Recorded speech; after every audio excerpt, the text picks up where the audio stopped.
Kisah Uwais Al-Qarni, pemuda yang terkenal di langit.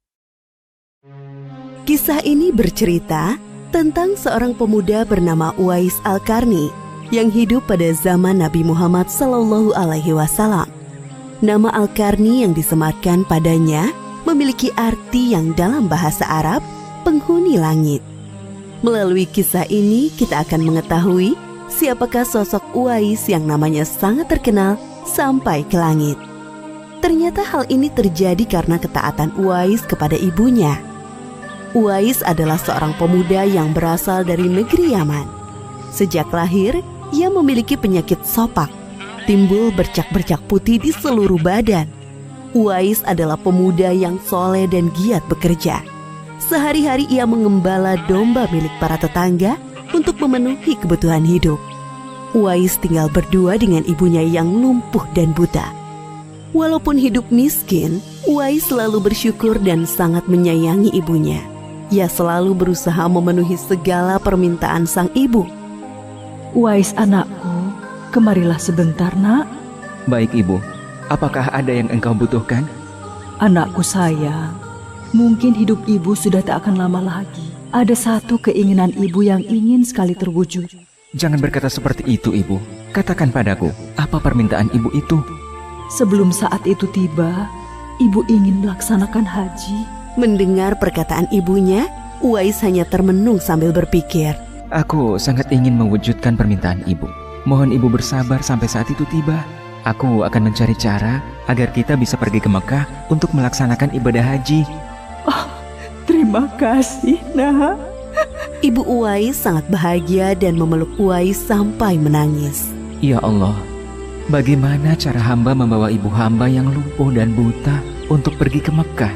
Sedangkan jarak dari Yaman ke Mekah sangat jauh, melewati padang pasir yang tandus. Biasanya orang-orang pergi ke sana menggunakan unta. Seekor domba pun aku tidak punya, apalagi unta. Uwais terus berpikir dan akhirnya menemukan suatu ide. Keesokan harinya, Uwais menemui pemilik domba dan membeli 1 ekor domba untuk dipelihara. Namun uangnya hanya cukup untuk membeli 1 ekor anak domba yang kecil. Setiap hari Uwais menggendong anak domba itu naik turun bukit. Orang-orang yang lewat tertawa melihat tingkah Uwais. Hei, coba lihat Uwais itu. Apa yang dilakukannya dengan anak domba itu? Dasar orang aneh. Uwais gila, Uwais sudah gila. Uwais tidak mendengarkan cemoohan dari orang-orang. Saat ini yang ada di pikirannya adalah ibunya. 8 tahun berlalu dan tibalah pada musim haji. Anak domba Uwais semakin bertambah besar. Beratnya mencapai 100 kg. Begitu pula dengan Uwais. Badannya semakin kekar dan bertenaga. Berkat latihan setiap hari, beban berat yang dipikulnya tidak terasa lagi. Sekarang semua orang tahu bahwa apa yang dilakukan Uwais adalah bentuk pengorbanannya kepada sang ibu. Uwais menggendong ibunya sambil berjalan kaki dari Yaman menuju Mekah. Subhanallah, alangkah besar cinta Uwais kepada ibunya itu. Sesampai di Mekah, Uwais tetap menggendong ibunya untuk bertawaf di Ka'bah. Di hadapan Ka'bah, ibu dan anak itu berdoa. Ya Allah, ampunilah semua dosa ibuku. Bagaimana dengan dosamu anakku? Dengan terampuninya dosa ibu, maka ibu akan masuk surga. Cukuplah ridho ibu yang mengantarkanku ke surga. Allah Subhanahu wa Ta'ala mendengar percakapan ibu dan anak laki-lakinya. Seketika itu penyakit sopak yang dideritanya sembuh. Hanya tertinggal 1 bulatan putih di telapak tangannya. Terima kasih ya Allah. Sekembalinya dari Mekah, Uwais meminta izin kepada ibunya untuk pergi ke Madinah. Uwais ingin sekali bertemu dengan Nabi Muhammad SAW. Dengan berat hati, ibunya mengizinkan Uwais berangkat. Setelah urusanmu selesai, cepat pulang ya nak. Sesampainya di Madinah, Uwais segera mencari rumah Nabi Muhammad SAW. Setelah menemukan, ia mengetuk pintu dan mengucapkan salam. Keluarlah istri Nabi, Aisyah radhiyallahu anha, seraya membalas salamnya. Apakah saya bisa bertemu dengan Rasulullah SAW? Maaf sekali, Nabi sedang tidak berada di rumah. Beliau sedang berperang dan tidak tahu pasti kapan kembali. Mungkin sebulan atau beberapa bulan lagi. Uwais dihadapkan pada dua pilihan, menunggu kedatangan Nabi atau segera pulang ke Yaman. Bayangan sang ibu yang tua muncul di benaknya. Baiklah kalau begitu, saya pamit. Ada seorang ibu yang tidak bisa saya tinggal lama-lama di rumah. Sampaikan salam saya kepada Rasulullah SAW jika beliau sudah kembali dari perang. Terima kasih. Uwais kembali ke Yaman dengan perasaan haru dan sedih. Di satu sisi Uwais sangat ingin bertemu dengan Nabi Muhammad SAW. Namun di sisi lain, ia sangat mengkhawatirkan kondisi ibunya. Akhirnya ia memilih untuk segera pulang ke Yaman. Peperangan telah usai dan Nabi Muhammad SAW pulang ke Madinah.